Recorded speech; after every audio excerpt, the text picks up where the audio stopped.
नमस्कार विद्यार्थी मित्रों, आज हम 12वीं कक्षा की हिंदी में पद्य नंबर 13 महाप्रस्थान खंड काव्य अंश के उत्तरार्ध का अध्ययन शुरू करेंगे। तो विद्यार्थी मित्रों, पहले वीडियो में इस खंड काव्य अंश के पूर्वार्ध का अध्ययन हमने पूरा किया, जिसमें हमने पहले नरेश मेहता जी का संक्षेप में परिचय देखा। परिचय देखने के बाद इस खंड काव्य अंश का सारांश देखा और सारांश देखने के बाद इस खंड काव्य अंश के पूर्वार्ध के संदर्भ में अध्ययन किया।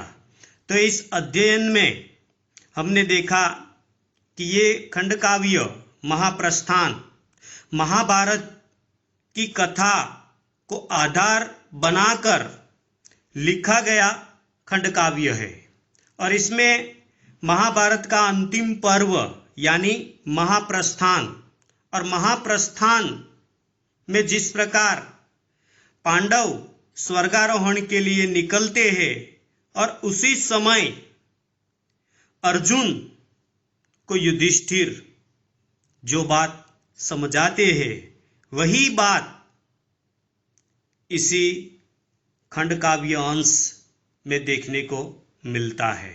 तो इस खंड काव्य अंश के पूर्वार्ध में जब हमने देखा कि युधिष्ठिर अर्जुन को पहले प्रश्न पूछते हैं कि प्रश्न और जिज्ञासा में अंतर क्या है, और इसी प्रश्न का स्वयं युधिष्ठिर ही उत्तर देते हैं। वहां से जब हम आगे बढ़े तो राज्य व्यवस्था और शास्त्र व्यवस्था के संदर्भ में भी युधिष्ठिर अर्जुन को समझाते हैं, और वहां से जब हम आगे बढ़े तो व्यक्तित्व से संपन्नता के संदर्भ में भी युधिष्ठिर अर्जुन को समझाते हुए नजर आते हैं। फिर जब हम वहां से आगे बढ़े तो वस्तुएं और सफलता, वस्तुओं की प्राप्ति और सफलता की प्राप्ति के लिए मनुष्य न जाने कितने ही षड्यंत्र करते हैं, कितने ही कुचक्र के बल पर वह वस्तु और सफलता को प्राप्त करते हैं। तो वह वस्तुएं और वही सफलताएं मनुष्य को व्यक्तित्व की संपन्नता नहीं दे सकती। इसके संदर्भ में भी युधिष्ठिर अर्जुन को बात समझाते हैं। और वहां से जब हम आगे बढ़े तो जड़ जड़ का प्रतिनिधित्व करता है, चेतन चेतन का प्रतिनिधित्व करता है। इसके संदर्भ में हमने बात देखी। अब हम इस कविता के उत्तरार्ध की ओर आगे बढ़ते हैं। तो हमने अगले वीडियो में ये काव्य पंक्ति तक पहुंचे थे कि जड़ जड़ का ही प्रतिनिधित्व कर सकता है, चेतन का नहीं। यानी कि युधिष्ठिर अर्जुन से ये कहता है कि जड़ जड़ का प्रतिनिधित्व करता है, चेतन का नहीं। जड़ यानी निर्जीव और चेतन चेतन यानी सजीव। जो निर्जीव है वो निर्जीव का ही प्रतिनिधित्व करता है और सजीव जो है वो सजीव का ही प्रतिनिधित्व करता है। तो निर्जीव जो है वह सजीव का प्रतिनिधित्व नहीं करता। तुम्हें बारंबार कचोटती है अपनी व्यवस्था की, तुम अपमानित किए गए। तुम्हारे स्वत्व का हनन किया गया, न्याय प्राप्ति के लिए तुम्हें संघर्ष करना पड़ा। पर पार्थ, यहां युधिष्ठिर अर्जुन को कहते हैं कि अर्जुन, तुम्हें बार बार विवशता होती है, तुम बार बार विवश होते हो, बार बार निराश होते हो। निराश इस बात को लेकर होते हो कि तुम कई बार अपमानित किए गए। तुम्हारे अपनत्व अपनेपन का हनन किया गया, तुम्हें न्याय प्राप्ति के लिए संघर्ष करना पड़ा। यही बात सोचते सोचते तुम विवश होते हो, तुम निराश होते हो। पर पार्थ, कभी उन विचारहारा साधारण जनों के बारे में सोचो जो सदा अपमानित होते रहे हैं। जब युधिष्ठिर अर्जुन से ये कहते कि तुम हर बार यही बात सोचते सोचते विवश होते हो कि मैं कई बार अपमानित हुआ, न्याय प्राप्ति के लिए मुझे कितने संघर्ष करने पड़े, इन सारी बातों को मन में लाकर तुम परेशान होते हो। तो हे पार्थ, तुम साधारण लोगों को देखो, सामान्य लोगों को देखो, विचारहारा सामान्य लोगों को देखो और उसके बारे में सोचो जो सदा अपमानित होते रहते हैं, कई बार अपमानित होते रहते हैं। तो उन लोगों के बारे में सोचो कि वे लोग कितनी बार अपमानित होते हैं, जिनके स्वत्व का अपहरण ही हमारी ये दिदीप्त साम्राज्य है। तुम इनके बारे में सोचो कि जो सदा अपमानित होते रहे हैं, और वो किसके कारण अपमानित होते हैं?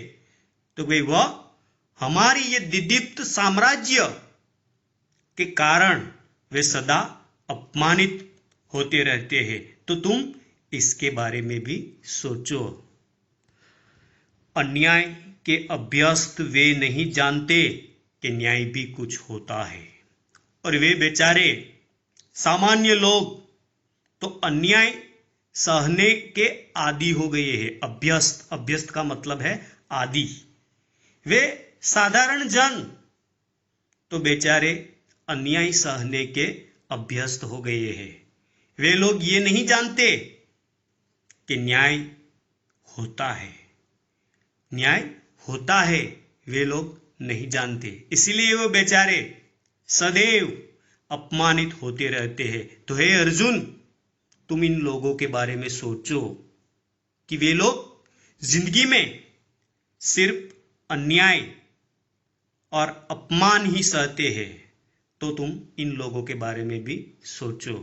फिर आगे युधिष्ठिर कहता है, प्रत्येक युद्ध जिसमें एक राज्य जन्म लेता है, कितनी स्त्रियों को विधवा और बच्चों को अनाथ कर जाता है। यहां कवि श्री नरेश मेहता ने युद्ध के संदर्भ में भी अपने जो विचार है वो विचार यहां प्रस्तुत किए हैं। मूल कथा का आधार तो महाभारत की कथा है, और महाभारत का अंतिम पर्व यानी कि महाप्रस्थान, और महाप्रस्थान में स्वर्गारोहण का जो प्रसंग है वही प्रसंग के आधार पर ये खंड काव्य लिखा गया है। और हमारे अभ्यासक्रम में ये जो खंड काव्य अंश है, इसी में भी यहाँ युधिष्ठिर और अर्जुन का ही वार्तालाप जो है, संवाद जो है, वो संवाद देखने को मिलता है। तो यहाँ कवि नरेश मेहता युधिष्ठिर के माध्यम से युद्ध का जो भयानक परिणाम है उसी के संदर्भ में वो अपना विचार यहां प्रस्तुत करते हैं। तो यहां युधिष्ठिर अर्जुन से ये कहते हैं कि प्रत्येक युद्ध जिसमें से एक राज्य जन्म लेता है, युद्ध जब होता है तो युद्ध में एक नया राज्य जन्म लेता है। प्रत्येक युद्ध में एक नया राज्य जन्म लेता है, और वही युद्ध का जो परिणाम कितना भयावह होता है, कितना भयानक होता है, कि जिसमें कई स्त्रियां विधवा बन जाती है। विधवा का मतलब होता है जिसका पति मृत्यु को प्राप्त होता है, वही स्त्री को विधवा कहा जाता है। तो यहां युधिष्ठिर अर्जुन से ये कहते हैं कि हे पार्थ, जब कभी भी युद्ध होता है तो एक नया राज्य जन्म लेता है, और वही युद्ध में कई सैनिक जो है वो मारे जाते हैं, और वही सैनिकों की पत्नियां जो है वह विधवा बनती है। यानी कि युद्ध में कई स्त्रियां विधवा बनती है, और बच्चों को अनाथ कर जाता है। और जो बच्चे हैं, जो संतानें हैं, जो सैनिक युद्ध लड़ते लड़ते मर जाता है, ऐसे असंख्य सैनिकों के संतानें अनाथ बन जाती है। अनाथ, अनाथ का मतलब होता है जिसका कोई नाथ न हो, असहाय।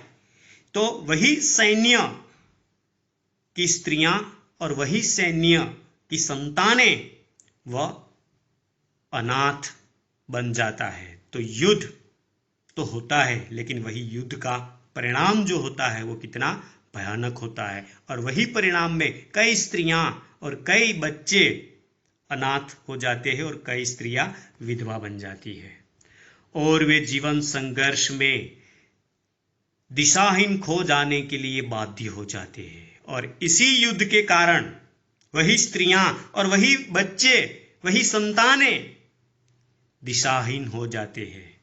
हे सव्यसाची, सव्यसाची वह भी अर्जुन का ही नाम है।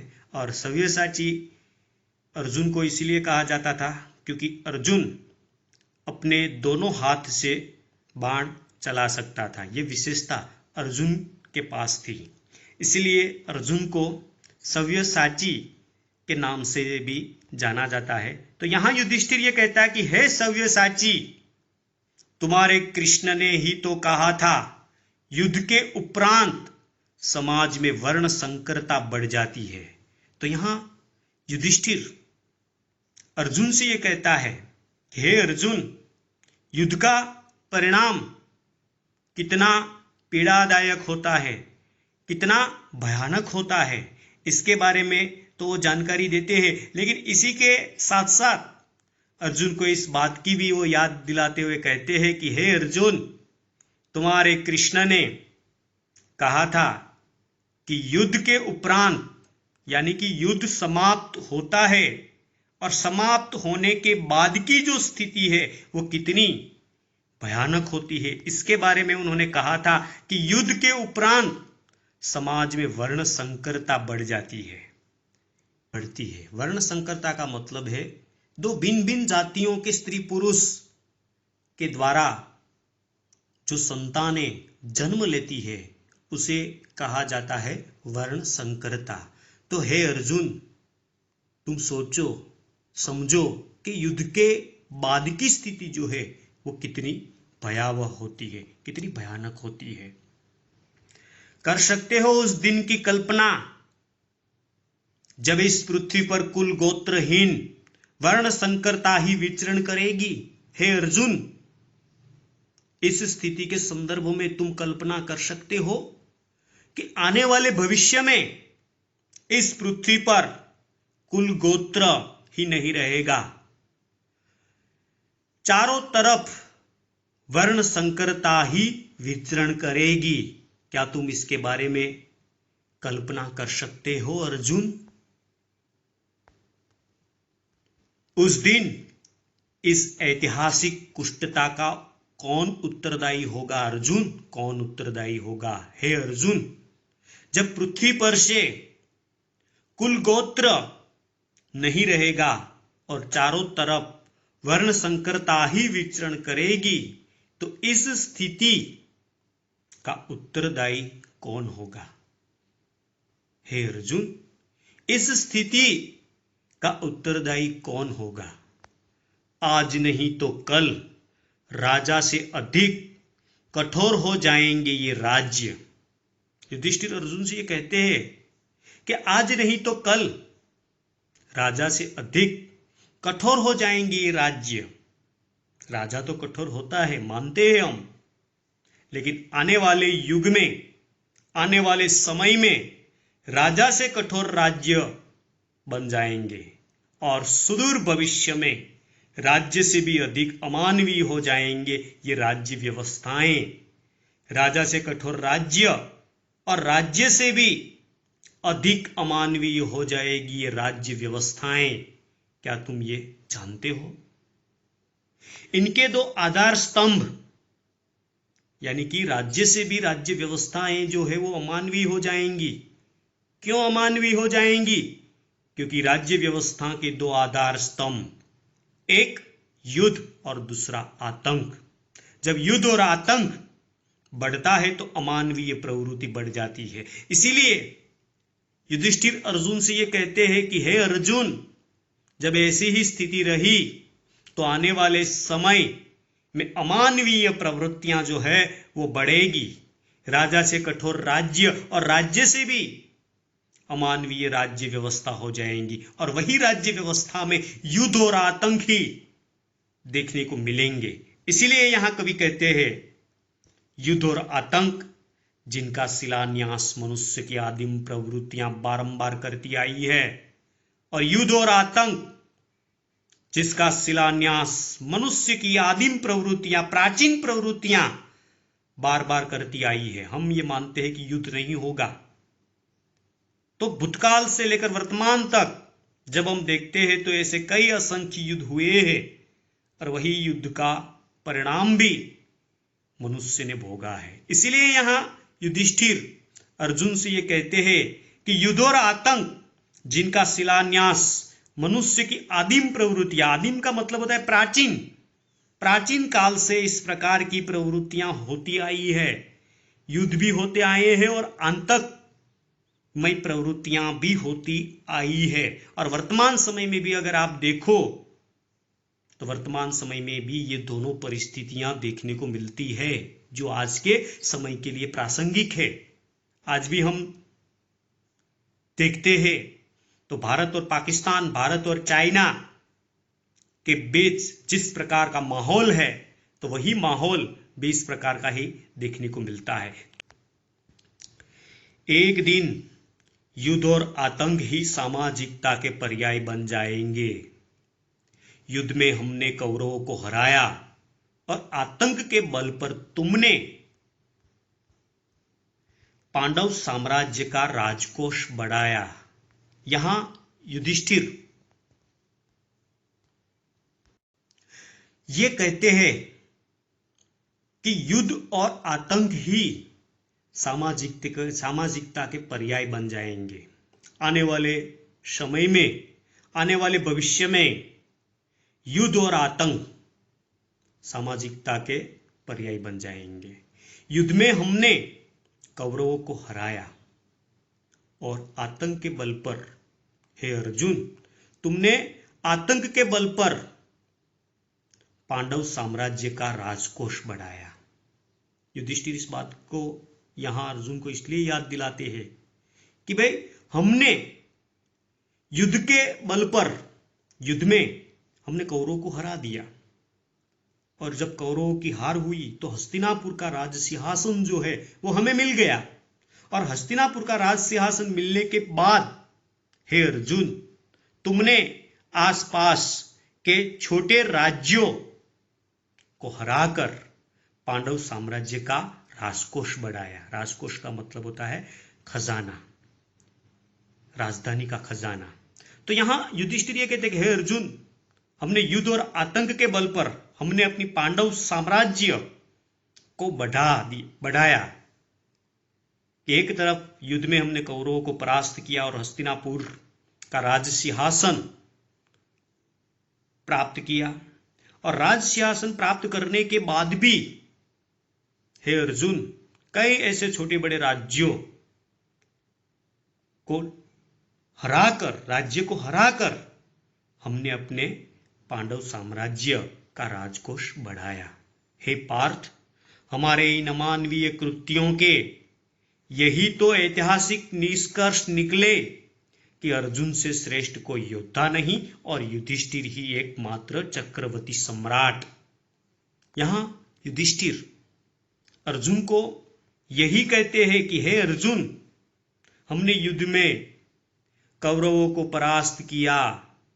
कौरवों को परास्त करने के बाद हमने हस्तिनापुर की राजगद्दी प्राप्त की, और हस्तिनापुर की राजगद्दी मिलने के उपरांत हमने आसपास के छोटे राज्यों को हराकर, उनका खजाना लूटकर हमने अपना राजकोष बढ़ाया, अपना खजाना बढ़ाया, अपना साम्राज्य बढ़ाया।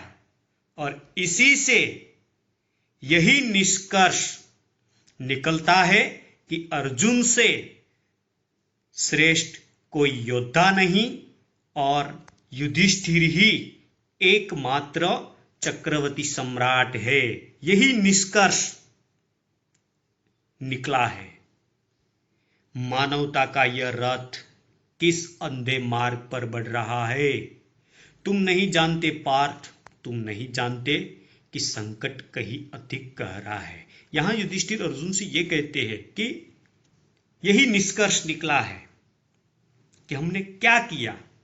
हमने भी धीरे धीरे अमानवीय प्रवृत्तियों की ओर हम आगे बढ़े और वही अमानवीय प्रवृत्तियों से, वही युद्ध से, वही आतंक से हमने भी अपने साम्राज्य और अपने साम्राज्य के खजाने को बढ़ाने में ही व्यस्त रहे। तो यही स्थिति आगे चलकर भयानक हो सकती है। इसीलिए हे पार्थ, तुम ये नहीं जानते कि संकट कहीं अधिक गहरा है। हम किस मार्ग की ओर आगे बढ़ रहे हैं? हमने कौरवों के साथ युद्ध किया और युद्ध करने के बाद हमारी विजय हुई। हस्तिनापुर का राज सिंहासन हमें मिल गया और राज सिंहासन मिलने के बाद भी हमने आसपास के राज्यों को हराया और वही राज्यों का खजाना हमने प्राप्त करके अपने राजकोष को बढ़ाया।